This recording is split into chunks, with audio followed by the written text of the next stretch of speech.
Next question. Hey guys, I picked up some awesome domains recently with some great backlinks, one of which is casino related. Thinking of using these to spin up some WordPress directory sites for lead gen efforts like Bradley mentioned. Never done anything with casino though, so not sure how to approach this. Would it something that is like selling? Would it be something? I'm sorry. Would it something that is like selling links? I'm not sure what that means. Also, would there be spam issues with the listings linking out to casino sites? Always heard that any links casino related means spam or potential penalty issues, but never done anything in the space itself. I will be enforcing content to make sure the listings are at least 800 to 1500 words and unique with good quality before anything goes live, but wanted to get your opinions on the best way to approach this. Okay. So a few things about this. Number one, I don't know anything about the casino industry, but the directory model that I've developed that I talk about often is about prospecting. It's a method for initiating a conversation with your ideal prospects. That's what that's about. So unless if your ideal prospect are casino owners or casino businesses, then this makes sense, right? It would make sense to create a casino directory site, right? And then you could use that as a prospecting tool, a method, and a conversation starter with owners or executives of casinos, right? And that's a great way to do it. That's why I kind of developed that method. As far as let's see, would this be something that is like selling links? You can, like, for example, I use my directory site as I mentioned, as a prospecting tool, right? Prospecting and sales method. But for any client or any my own lead gen assets in the tree service industry, I will also, just so you know, on my directory site, all my links are no follow. So all external links are no follow on the directory site.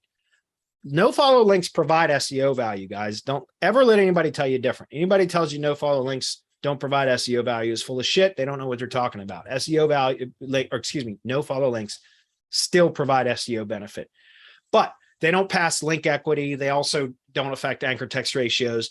And so what I do is I no follow all the links on my directory until or unless a contractor becomes a client, or if it's my own lead gen assets that I have submitted listings to the directory site, then I change that to make the links follow links or do follow links. Does that make sense?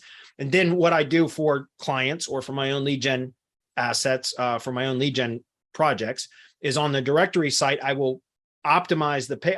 I optimize the pages for any client, any prospect that replies back to my cold outreach, which I haven't done any of that in months, but I get inbound leads from that still, from the directory site. Like I said, I got 3 this week already. It's only Wednesday.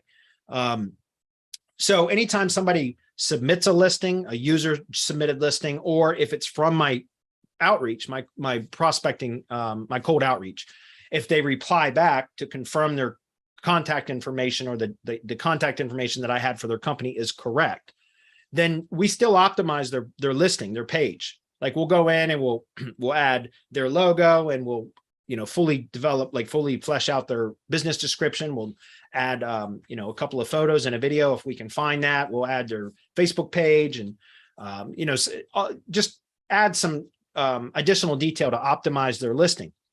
However, only clients or my own lead gen assets get their links turned to follow. And then we'll do other things like add schema, like structured data, things like that. And we'll flesh out the content even more. Generally, it's not required to have, like you said, 1,800 to 1,500 words. It's a directory site. Just keep that in mind. Directory sites are different. They kind of play by a different set of rules. You don't really need that much content. Like, in fact, 300 to 500 words would be more than enough for a directory page, if that makes sense. So I don't think you really need to do that. You say you will be enforcing content to make sure the listings are, and I don't think that's necessary at all. And the reason, again, that I say that is because I have a few content pages on my directory site that help the directory to rank, but the individual listing pages, it's not really all that necessary. However, as I mentioned, like, you can turn your directory site into a link building opportunity for clients, and then you can use your directory site as your primary link building target when doing work for clients. Like, in other words, So something that I like to do is put a client's tree care, company on the directory site, and then and turn the links to follow, add structured data. I'll work the Google Map embed into their directory listing, that kind of stuff. Add structured data. And then I'll use the directory page as a primary link building target for external link building. That way, in case they ever decide, because why do I do that?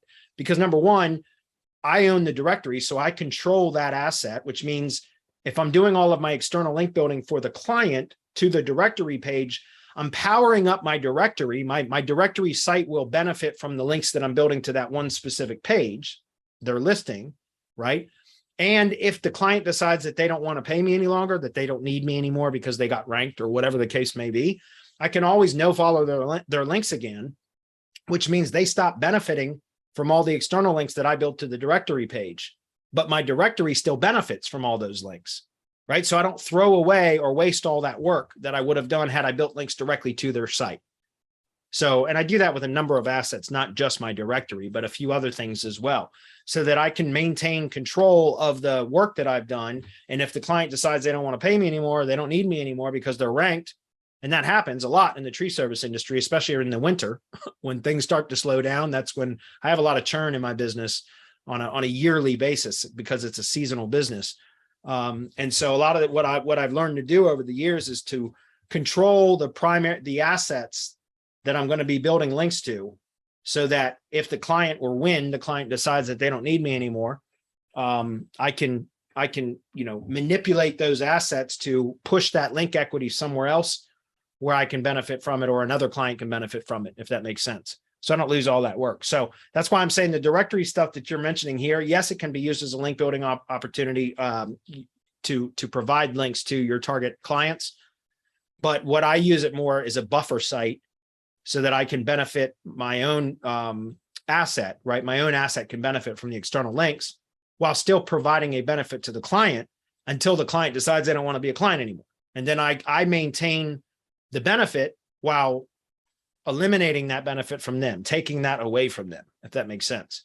And so anyway, just to kind of show that again, just to point this out, you guys will see what I mean. And I don't have any, tree service, or we can even say tree company directory. Let's look for that one. We don't usually look for that one. There it is right there. We'll open that up. And here's kind of an example of like this guy here. He contacted me last week. This was and actually had a cold call. Like he cold called me asking me if I could do some lead generation services for him in Louisville, Kentucky. Anyway, so this is what I would consider kind of an optimized profile on a very basic level, because he's not a client yet.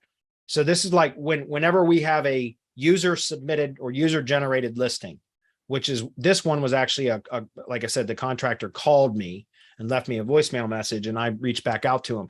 This one was a user generated listing, and I've got the 3 pending that came in this week that I have not approved yet.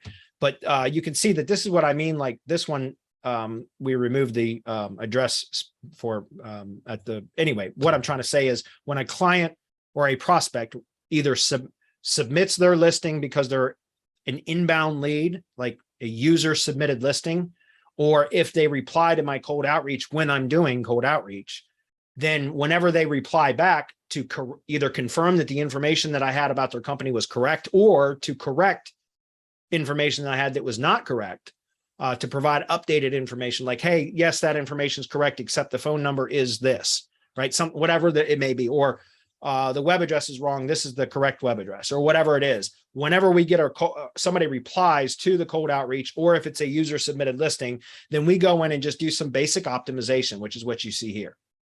Okay. And then there's also other listings. I'd have to go find them because they're buried now under a bunch of new listings that were added.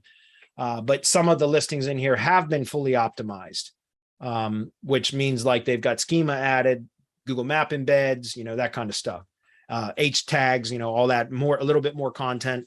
I don't think I've gone 800 words but I've done, 300 to 500 words typically for a fully optimized listing. And then, like I said, it becomes link building targets, one of the primary tier 1 assets for my clients. So and I maintain control over that. And if I were to take like this, oops, that's interesting. Oh, that's the homepage. If we were to take this right here and go view this in Chrome, where I have a no follow highlighter, you'll see that their links are all no followed. See that? You can see that like red outline, that these are all no followed external links unless they were a client. And if they were a client or one of my own assets, then I would change those to where the Facebook link would still be no follow, but their money site link. And then I would also add the Google business website link if they had one. And then also a Google map embed. Like I can disable this map embed. This is just a generic map with their where they're physically located. This is not a Google business map. But like I said, I can I can disable this map on a listing basis, right? On a per listing basis, and then just do a regular Google business map embed.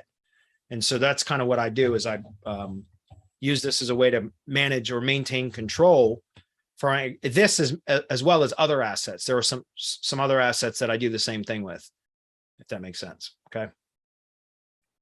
I've learned to do that over the years because in my industry, like I said, every single winter, I lose about 60% of the clients that I picked up during the spring and summer. It's a real pain in the ass every single year I go through that. So I try to maintain as much control as possible.